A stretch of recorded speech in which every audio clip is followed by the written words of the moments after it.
Next हम लोग देते हैं another very very important video, tonsillitis. Therapeutic indication of homeopathic medicine for tonsillitis. यदि एग्जाम में आपको आ जाता है टॉन्सिलाइटिस के थेरापेटिक्स लिखने, चाहे एक्यूट हो चाहे क्रोनिक हो, दोनों में आप ये क्वेश्चंस में ये थेरापेटिक्स लिख सकते हैं, ये मेडिसिन लिख सकते हैं जो मेडिसिन मैं आपको बताने वाला हूँ। ठीक है, इस वीडियो को स्टार्ट करने से पहले बता दूं, इस प्रकार के वीडियोस को और देखना चाहते हैं और यदि आप सेकेंड ईयर BHMS की क्लासेस ज्वाइन करना चाहते हैं, pathology, parasitology, microbiology, material Medica, organ of medicine, तो दिए गए लिंक दिए गए मतलब इसका जो लिंक है डिस्क्रिप्शन में आपको मिल जाएगा, वहाँ जाकर आप ज्वाइन कर सकते हैं। इसके लिए आपको मेरा app doctor Bhavesh sir classes install करना पड़ेगा। इसके अलावा फर्स्ट ईयर के लिए भी हैं एंड और जो प्रैक्टिस ऑफ मेडिसिन क्लासेस लेना चाहता है ऑनलाइन, तो उसके लिए वो कंसर्न बात कर सकता है 3 से 5 बजे के बीच में, व्हाट्सएप कॉलिंग कर सकता है। ठीक है, तो चलिए वीडियो स्टार्ट करते हैं। जो बच्चा भी क्लासेस चाहता है तो ज्वाइन कर ले, यदि आपको मेरी टीचिंग स्टाइल अच्छी लगती है, आप मैं जो बताता हूँ आपको समझ में आता है तो। ठीक। तो पहली जो मेडिसिन है वो है आपका बेलाडोना। हमेशा याद रखना है, जो बेलाडोना होती है वो होम्योपैथी की एक्यूट मेडिसिन होती है। अचानक से टॉन्सिल्स में आपका इन्लार्जमेंट हो जाना, अचानक से टॉन्सिल्स में स्वेलिंग आ जाना, अचानक से टॉन्सिल्स टॉन्सिल्स में रेडनेस हो जाना, अचानक से आपको टॉन्सिल्स में दर्द होने लगना, साथ में फीवर आ जाना, कुछ भी लिक्विड खाने में भी, लिक्विड को अंदर सॉलो करने में, पीने में भी, लेने में भी आपको दर्द होना, बेलाडोना बहुत ही इफ़ेक्टिवली काम करती है। टॉन्सिल्स जो होते हैं हमारी बॉडी के एक डिफेंस प्रोसेस में या डिफेंस प्रोसेस होती है। हमारी बॉडी में जो भी, जब हम जो कुछ खाते हैं उसमें कोई भी हार्मफुल सब्सटेंस होते हैं तो उनको वो न्यूट्रलाइज करने में हेल्प करते हैं, मतलब हमारी बॉडी के लिए डिफेंसिव प्रोसेस के लिए रिस्पॉन्सिबल होते हैं। लेकिन जब कई बार ये कुछ लोगों में, स्पेसिफिक कुछ लोगों में बार बार टॉन्सिल्स का इन्फेक्शन आपको मिलने लगता है, एक्यूट भी होता है, क्रोनिक भी होता है, खासकर बच्चों में कई बार ये इन्फेक्शन आपको मिलता रहता है। ठीक है, तो टॉन्सिलाइटिस मतलब हो गया इन्फ्लेमेशन ऑफ टॉन्सिल्स जो होते हैं, उसकी हम बात कर रहे हैं। तो पहली मेडिसिन जो है वो है बेलाडोना, आपको याद रखना है। सेकंड हम बात करेंगे हीपरसल्फ। थोड़ी सी ठंडी हवा लेने पर, थोड़े से ठंडे के संपर्क में आने से टॉन्सिल्स की समस्या आ गई और साथ में टॉन्सिल्स में पस बनने लगा, मेडिसिन है हीपरसल्फ। ठंडी हवा मतलब ठंडी हवा के संपर्क, ठंडी हवा के या ठंडा चीज़ लेने से, कोल्ड ड्रिंक्स पीने से, ठंडा कुछ खाने से टॉन्सिल्स में समस्या आ जाए, टॉन्सिल्स में पस बनने लगे। टॉन्सिल्स की समस्या पुरानी है लेकिन सब कुछ ठीक था, लेकिन आपने ठंडा लिया, फिर टॉन्सिल्स की समस्या आ गई आपको। बार बार टॉन्सिल्स की समस्या कब आती है? जैसे ही आप ठंडा कुछ लेते हैं और टॉन्सिल्स में आपको प्रॉब्लम आ जाती है, पस बनने लगता है, दर्द होता है। Very very sensitive to cold air, cold drink की बात करेंगे, वहाँ पर एब्सेस भी फॉर्म हो जाता है। तो हीपरसल्फ बहुत ही इफेक्टिवली काम करती है क्लिनिकल प्रैक्टिस में भी। ठीक है, मॉक्सॉल, मॉक्सॉल कब देते हैं? जब टॉन्सिलाइटिस हो जाता है, ठीक है, टॉन्सिल्स में स्वेलिंग है, इन्फ्लेमेशन है, साथ में आपको याद रखना है उसमें हो सकता है आपको अल्सर मिले टॉन्सिल्स में, और साथ में मुंह से गंदी बदबू आए। आपकी जो मुंह से टॉन्सिल्स में जो पस फॉर्मेशन हो रहा है, अल्सर बन गया है, तो मॉक्सॉल वाले पेशेंट में अल्सर बनता है, पस बनता है, लेकिन बदबूदार होता है। बिना बदबू वाला है तो हीपरसल्फ है, या बदबूदार है, आपको याद रखना है।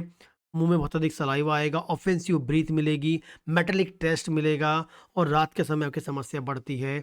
मॉक्सॉल आपको याद रखना है, ऑफेंसिव ब्रीथ, गंदी बदबू वाला, सलाइवा है, मुंह से गंदी बदबू आ रही है, टॉन्सिल्स आपको मिल रहा है, अल्सर मिल रहा है, तो आपको याद रखना है मॉक्सॉल।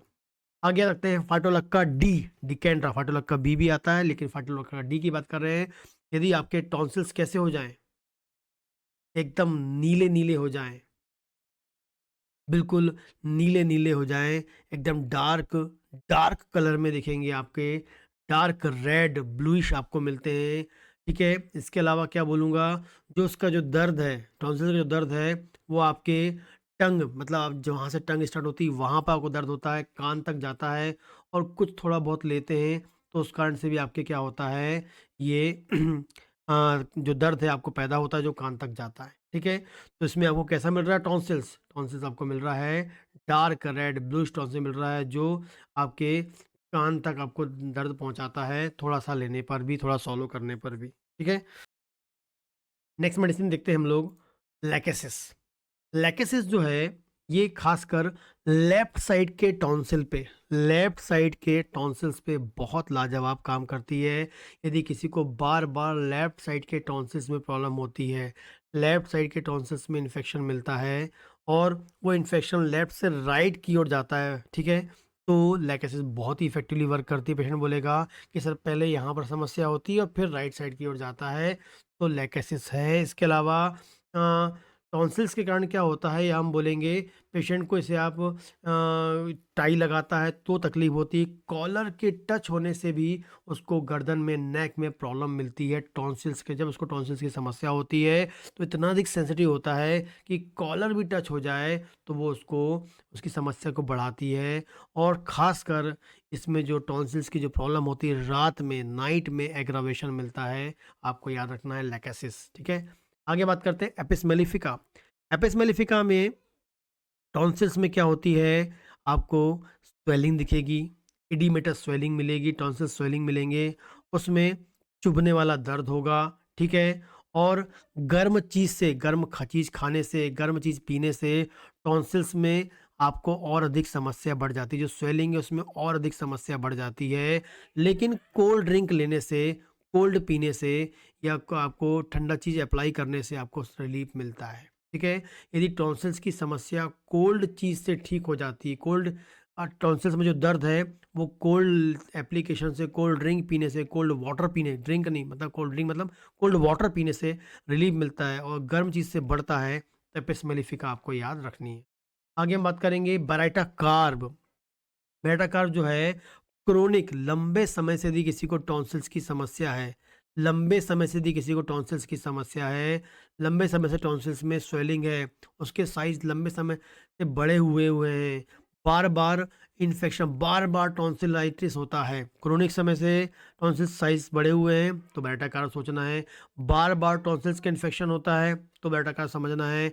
बच्चों में बार बार ये होता है, बूढ़ों में बार बार होता है, बच्चों में हो तब भी काम करेगी, बूढ़ों में हो तब भी काम करेगी, और खासकर बच्चों में तो काम करती है। और खाना खाने में, सॉलिड चीज़ लेने में भी, जैसे आपने रोटी ले रहे हैं, कोई सॉलिड चीज़ आप अंदर ले रहे हैं, निकल रहे हैं, सॉलो कर रहे हैं तो दर्द होता है, मेडिसिन है बेराइटा कार्ब, आपको याद रखना है। काली म्योर, काली म्योर भी बहुत ही इफेक्टिवली काम करती है, लंबे समय से स्वेलिंग है, ठीक है। बेटा कार्ब में क्या होता है, उसमें जो इन्लार्जमेंट होता है वो स्वेलिंग वाला इन्लार्जमेंट नहीं है, ठीक है। वो टॉन्सिल्स का साइज ही बढ़ गया है, टॉन्सिल्स टॉन्सिल्स का साइज बढ़ गया बेटा कार्ब। लेकिन काली म्योर में क्या है, टॉन्सिल्स में जो है इडीमेटस स्वेलिंग है, स्वेलिंग मिलेगी आपको वहाँ पर, इडीमेटस स्वेलिंग मिलेगी, और वो स्वेलिंग जो है जिस कारण से टॉन्सिल्स के साइज बड़े हो जाते हैं, और साथ में आपको वाइट ग्रेइश एक्सुडेट मिलेगा आपको वहाँ पर।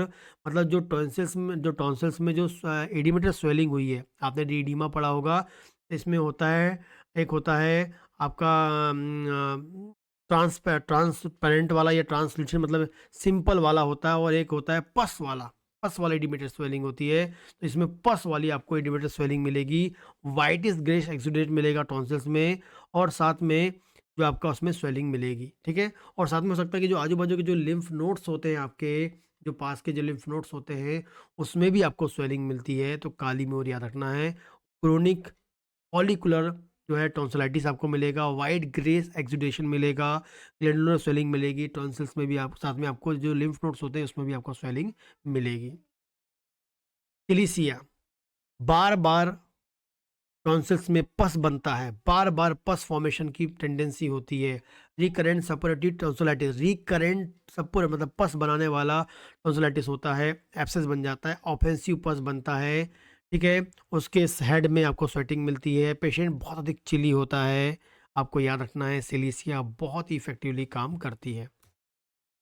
आर्सेनिकल की हम बात करते हैं, इसमें बर्निंग पेन आपको मिलता है, रेस्टलेसनेस होती है, एंजाइटी होती है, चिड़चिड़ापन होता है, ठीक है, थकान होती है, खासकर मिडनाइट एग्रावेशन आपको मिलेगा, नाइट में खासकर मिडनाइट एग्रावेशन मिलेगा, और जो भी वहाँ से डिस्चार्ज होगा वो कैसा होगा, एक्रिड नेचर का होगा, मतलब वो आजू बाजू के एरिया में बर्निंग पैदा करेगा। यदि टॉन्सिल से कोई स्लाइट डिस्चार्ज भी हो रहा है तो आजू बाजू बर्निंग, जलन पैदा करने वाला दर्द, जलन के साथ दर्द है, जलन करने वाले दर्द के साथ जलन हो रहा है और दर्द भी हो रहा है और दर्द के साथ जलन हो रहा है, तो आर्सेनिक एल्ब आपको याद रखना। बर्निंग थ्रोट पेन आपको मिलता है आर्सेनिक एल्ब में, आपको याद रखना है, ठीक है? तो ये आपका पूरी टॉन्सिलाइटिस के लिए जो आपको मेडिसिन्स हैं, आपको जो लिखनी है एग्ज़ाम में, याद रखना है।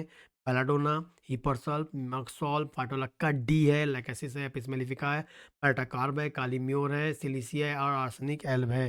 कालीम्योर और बेटाकार्ब में अंतर है कि कालीम्योर में एडिमेटस स्वेलिंग के कारण साइज़ बढ़ेगा और उसमें जो टॉन्सिल्स की जो हाइपरट्रोफी मतलब जो सेल की संख्या बढ़ जाएगी, सेल के नंबर बढ़ने के कारण स्वेलिंग होती है, तो बेटा कार्ब होती है। हाइपरट्रॉफी पर हाइपरट्रॉफी आपको मिल रही है, ठीक है? सेल का साइज़ बढ़ रहा है, आपको याद रखना है, ठीक है? और काली मिर्च में सिर्फ स्वेलिंग आपको मिल रही है, उस कारण साइज़ बड़ा है। दोनों में क्रोनिक है, लेकिन आपको अलग-अलग अंतर आपको याद रखना है। बहुत इंपॉर्टेंट कीनोट फीचर है ये।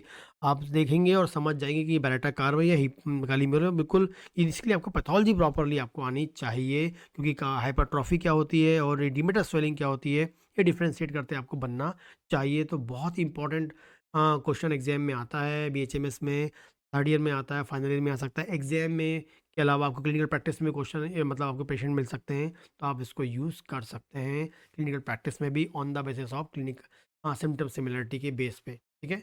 और कोई क्वेश्चन हो तो आप मुझे कमेंट करके ज़रूर पूछ सकते हैं।